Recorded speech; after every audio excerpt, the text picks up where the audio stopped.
Less than 100 days na lamang at eleksyon 2025 na.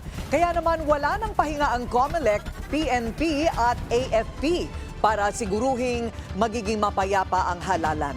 Yan ang agenda report ni Francis Folve. Handang-handa na raw ang PNP, AFP at COMELEC para sa halalan sa May 12. Ang AFP magpapakalat daw ng tropa sa buong bansa, lalo na sa BARM, para umalalay sa inilatag na seguridad ng PNP.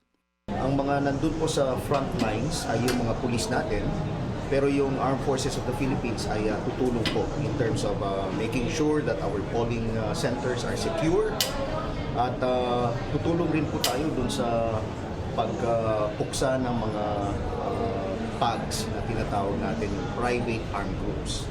March 31 ang deadline ng AFP at PNP para lansagin ang lahat ng private armed groups.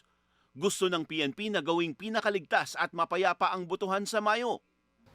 Ang mga bagong biling sasakyan na ito ay gagamitin ng PNP para matiyak na ligtas ang darating na eleksyon. Mahigit 300 million pesos ang halaga ng mga bagong biling motorsiklo at police mobile na pinabasbasan na rin kanina. Nauna na rin sinabi ni PNP Chief Romel Marbil na itutuloy ang Oplan Katok na layong masugpo ang pagkalat ng loose firearms. Pero may mga kailangan pa raw plansahin tungkol dito, ayon sa COMELEC.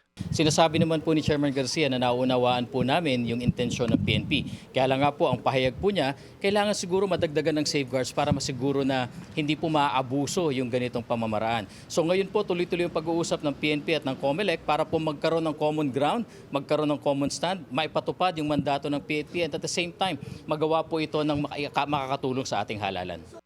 Ang COMELEC naman, ipinakita ang mga teknolohiya at makinang gagamitin sa halalan. Kasama sa mga tututukan ng matinding laban sa misinformation at fake news at mga posibleng problema sa vote buying. Nanumpa at pumirma na rin ang mga kinatawan ng iba't ibang ahensya sa isang Solidarity Pact para sa malinis, maayos at mapayapang 2025 national at local elections, pati na ang parliamentary election sa BARM.